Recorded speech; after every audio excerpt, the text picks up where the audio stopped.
salah satu potensi di lereng Merapi.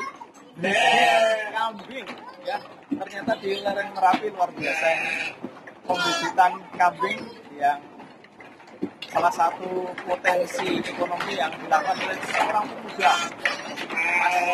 Mas Dani, Mas Taufik Ramadhani. Ya, awalnya punya kontak kayak gini ya mungkin Mas.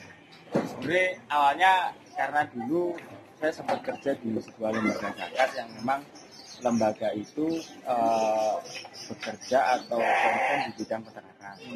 Nah, karena awalnya saya bekerja di lembaga itu, terus kemudian mendampingi masyarakat untuk fokus di bidang peternakan. Nah, lama-lama akhirnya saya mulai tertarik ke dunia peternakan karena memang secara basic kan saya bukan basic dunia peternakan. Jadi S1 saya basicnya adalah matematika, terus kemudian karena kurang lebih seperti itu. Nah, terus kemudian karena saya dituntut untuk mendampingi para masyarakat yang memang konsen di bidang peternakan, akhirnya kalau orang Jawa mungkin bilangnya Krisna itu jalan Gendong. Ya, benar-benar karena karena kebiasaan saya mendampingi masyarakat, terus kemudian bergulat dengan ternak, bergulat dengan kambing, sapi dan sebagainya, lama-lama saya lebih tertarik ke dunia ini. Berapa mulai? Benar-benar memulai pertama Februari 2016. 2018, 20 ya 4 tahun ya. Sudah punya 400-an kambing kurang lebih seperti itu. Ini jujur kalau aset semuanya berapa ini? Jujur sampaikan 1M sama. Mungkin jika dihitung aset domba, aset tak bergerak dan sebagainya bisa lebih dari 1M. Anak muda di bawah 35 tahun sudah punya aset 1 miliar lebih. Tidak mau jadi pegawai. Patut dicontoh bagi pemuda-pemuda di seluruh Indonesia. Ya, bahwa tidak harus jadi pegawai pun bisa jadi. Karyawan berapa Mas sekarang Mas? Sambil jalan per hari ini 6 orang. Ini 6 orang yang bantu saya di kandang. Ini 6 orang itu terdiri dari beberapa orang yang memang karena saya bukan hanya konsen di pengemukan domba, saya juga konsen di pembuatan pakan, penjualan pakan dan sebagainya. Sehingga 6 orang ini memang dibagi untuk ke beberapa hal tersebut. Berarti yang dijual apa saja? Saya jual daging, jual domba hidup, kurban, terus kemudian saya juga melayani akikah dan sebagainya. Terus kemudian yang kambing ada juga. Terus kemudian memang untuk harian yang lebih sering kita beraktivitas itu penjualan pakan.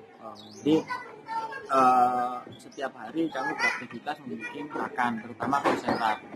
Konsentrat dan pakan jadi. Oh, ini pak buat sendiri? Buat sendiri. Juga dijual gitu. Wah, untungnya oke. Jual buat sendiri dan pantas nggak mau jadi pegawai. Wah, ini apa kayak gini? Ini berarti bisa untuk wisata juga. Nah, wisata edukasi.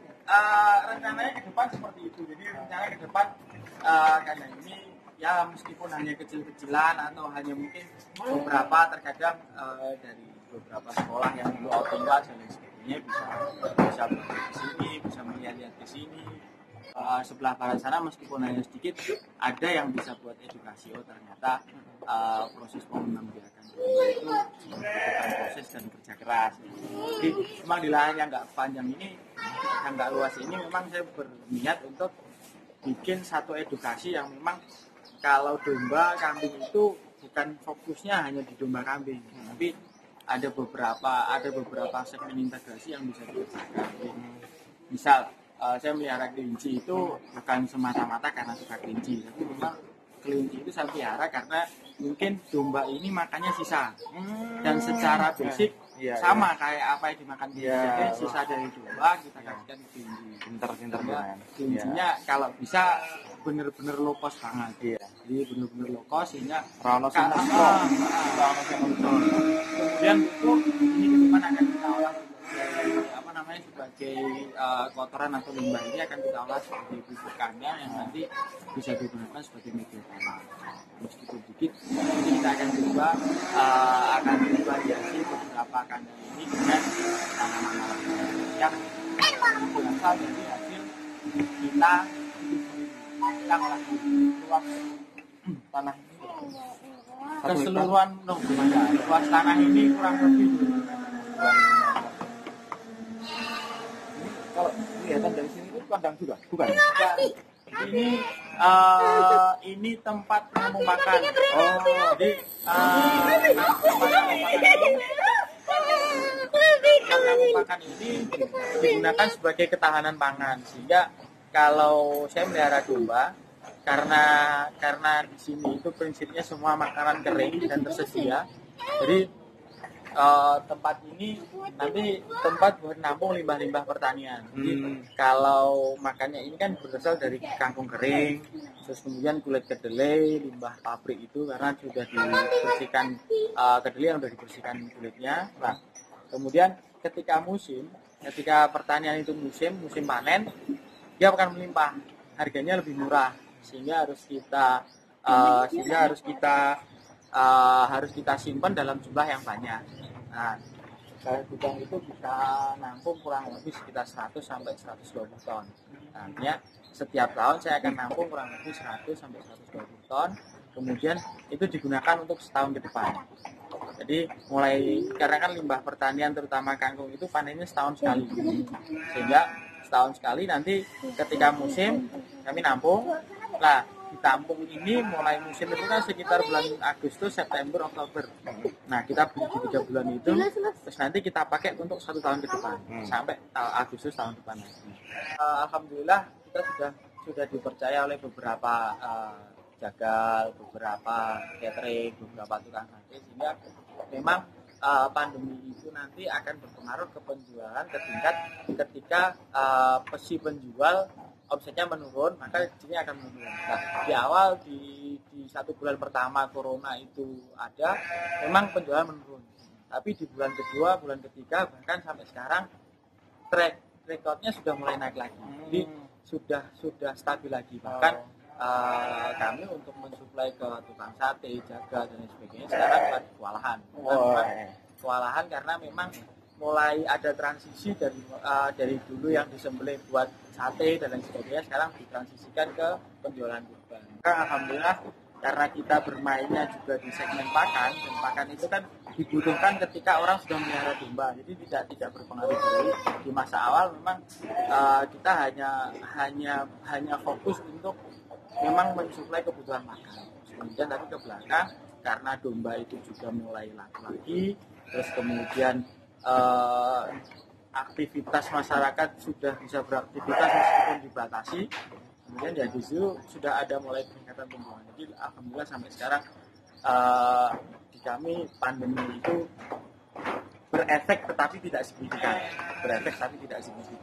Ya, siap.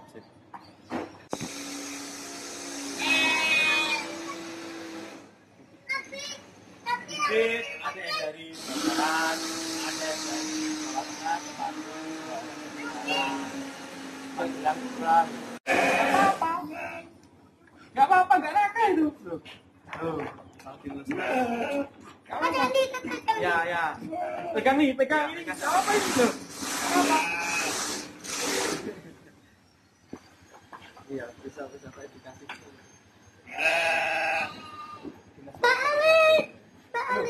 Belum. Apa ada gigit ya lo? Nggak gigit. Ya, jangan takut tuh. Nah, ini apa ini, Mas Doni? Kok kambing kok?